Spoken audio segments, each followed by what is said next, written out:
My name is Maya Sterling. I am 32 years old, and I am standing on the edge of a frozen helipad in the shadow of the Alaska range. The wind here doesn't just blow, it bites, a reminder that in the wilderness, survival is the only metric that matters. Inside that corrugated steel hangar, my father and my two older brothers are arguing over the liquidation of Sterling Logistics. They think they're meeting a representative from the North Star Group to sign over the family's final assets to avoid a total collapse. They have no idea that I founded North Star 6 years ago from a studio apartment in Anchorage. 8 years ago, I was the daughter who couldn't hack it. My father, Silas, told me the Alaskan bush was no place for a woman who preferred satellite mapping to engine grease. That was the day I packed my thermal gear and left without $1 of the family inheritance. Tonight I'm back for the family dinner before the execution of the contract. They'll talk about my brother's grit. They'll pity my quiet life in the city. I won't correct them. Tomorrow, when the ink is dry, the silence will do the talking for me. The driveway to the family lodge was choked with fresh powder. My rented white truck looked fragile against the ancient, towering spruce trees. I sat in the cab for a moment, watching the wood smoke curl from the chimney, my stomach churning with a familiar cold dread. I checked my reflection in the visor. No uniform today. Just a heavy wool sweater and the calm of a woman who had already won. The porch light flickered, casting long, skeletal shadows across the snow. "Maya," my brother Caleb called out as I stepped into the mudroom. He didn't offer a hug. "Glad you could make it. We're in the middle of some heavy business talk, so try to keep the chatter down." I smiled, a small, tight movement of my lips. "Wouldn't dream of interrupting, Caleb." The dining room table was a relic of a dying empire scratched oak, smelling of pine sol and desperation. My father sat at the head, looking like a king whose crown had been sold for fuel. "So, Maya," my other brother, Elias, grunted between bites of venison. "Still working that desk job? Analysis, was it?" "Predictive logistics for Arctic supply chains," I said softly. Silas snorted. "Fancy words for watching a screen while real men move the freight. You always were too soft for the tundra." I looked at him, noticing the way his hands trembled as he picked up his glass. They were losing everything. The planes, the hangars, the contracts that had sustained us for 3 generations. And yet, his pride was the only thing still fully intact. "Tomorrow, we sign with North Star," Caleb said, his eyes gleaming with a false bravado.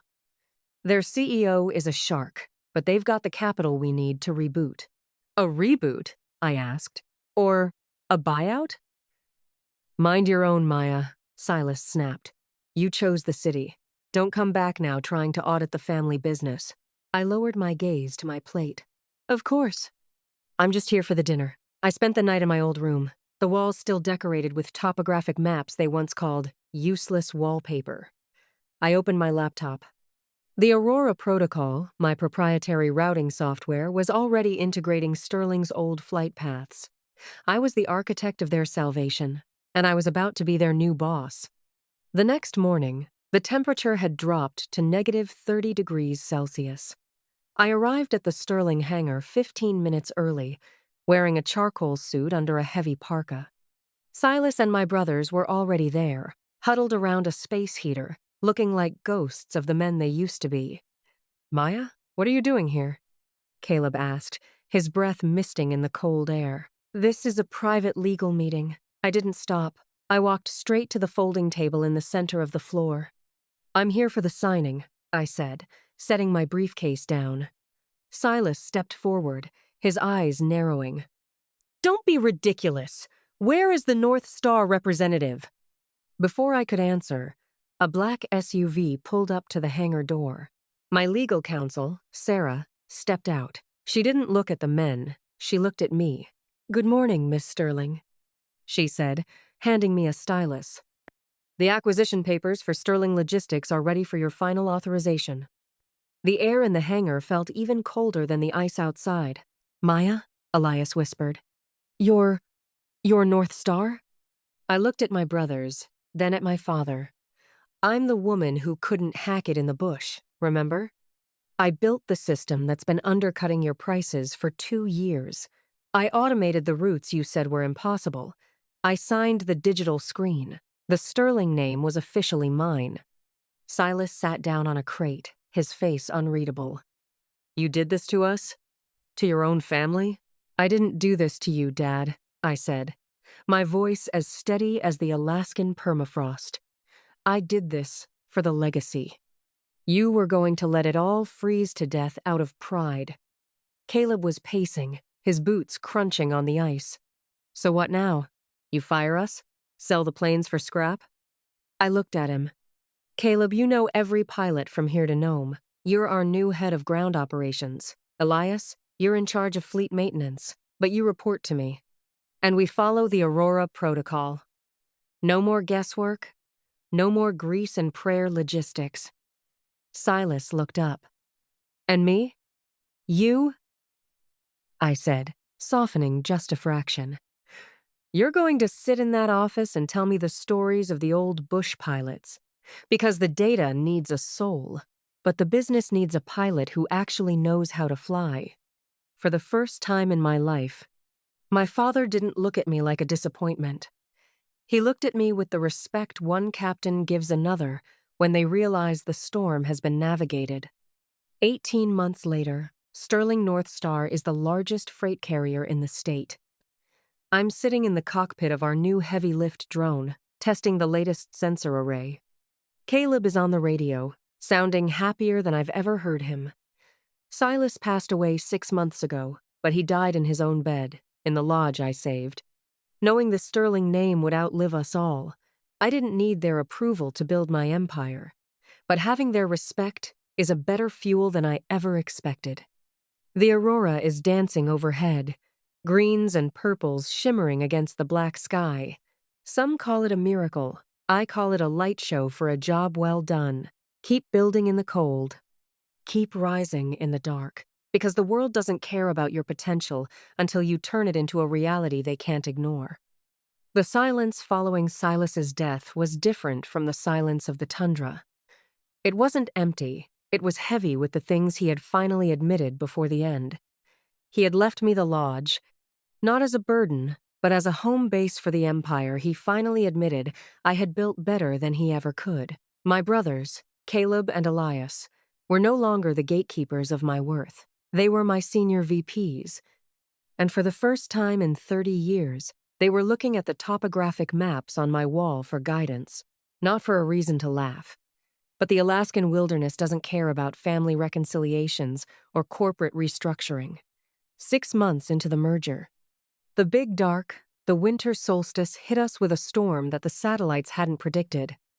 We had 3 medical supply drops stranded in Kotzebue and a downed engine on one of our primary heavy lifters, near Denali. The Aurora Protocol was screaming red on the monitors in the Anchorage hub. Maya, the automated routes are blocked by a 100-mile-an-hour wind shear.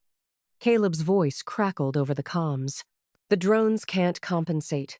We need to ground the fleet or we're going to lose 10 million in hardware. I stared at the data. My brothers were looking at me, waiting for the city girl to panic. They expected me to rely on the code that had made me rich. But the code didn't know the smell of a coming blizzard. Switch the fleet to manual override, I commanded, my voice dropping an octave. Elias, I want you in the hangar in Fairbanks. You're gonna swap the rotors for the high-tensile alloys we tested last spring. Caleb, get the old Twin Otter out of mothballs. We're flying the medical supplies ourselves.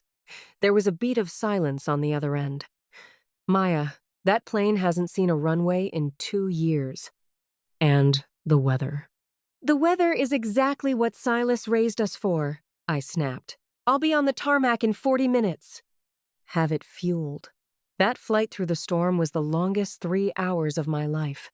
The yoke vibrated with a violence that made my teeth ache, and the windshield was a sheet of white blindness. I wasn't just navigating by instruments. I was navigating by the ghost of my father's voice, reminding me that the wind always tells you where it wants to push you. We landed on a frozen strip lit only by the headlamps of 3 local trucks. When I stepped out of the cockpit, the locals didn't see a CEO. They saw a Sterling, a pilot who showed up when the world went dark. We unloaded the insulin and the antibiotics by hand, our fingers going numb despite the heated gloves. Caleb worked beside me, his usual smirk replaced by a grim, respectful focus. "You fly like him," he said quietly as we climbed back into the cabin for the return leg. "No," I said, checking the fuel gauges. "I fly like me." He just happened to teach me the basics. By the time we returned to the hub, the storm had broken. The Aurora protocol was back in the green. The automated drones hummed back to life, filling the sky like mechanical fireflies. I realized then that my victory at the signing table was only the first step. Owning the company was one thing. Owning the respect of the land and the people who lived on it was the real work. Now, 3 years later, we aren't just a logistics firm. We're the backbone of the North. We've built schools in villages that used to be cut off 6 months a year. My brothers don't call me soft anymore.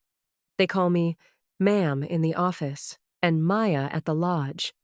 And the distinction is clear. I often think about that studio apartment in Anchorage, where I ate cold soup and stared at lines of code while the world outside forgot I existed. I wasn't wasting my time. I was sharpening my tools in the dark. To anyone standing in their own version of the Alaskan winter, don't fear the cold. Fear the comfort that stops you from rising. Because when you finally step into the light, you won't just be standing there. You'll be the one who built the sun. I stand on the helipad now, not alone, but surrounded by a fleet that bears the Sterling name with honor. The mountains haven't changed, but the woman looking at them has. My father's old parka hangs in my office. It smells of tobacco and cold air. I don't wear it to stay warm. I keep it to remind me that legacy is a relay race. He ran his leg. Now I'm running mine. And I'm not planning on slowing down. The Aurora Protocol is more than a system. It's a promise. A promise that the Sterling name means we show up when the ice says no. The engines are warming up. The rotors are turning. The dark is coming. But we have our own lights now. Let them underestimate you. It gives you the room to become everything they said you couldn't be. My name is Maya Sterling, and I'm just getting started. Please take a quick second. If you believe in kindness, second chances, and stories about ordinary people finding unexpected hope, please like this video, leave a comment, share it with someone who needs encouragement, support us, and subscribe to the channel. Your support truly helps keep these stories alive.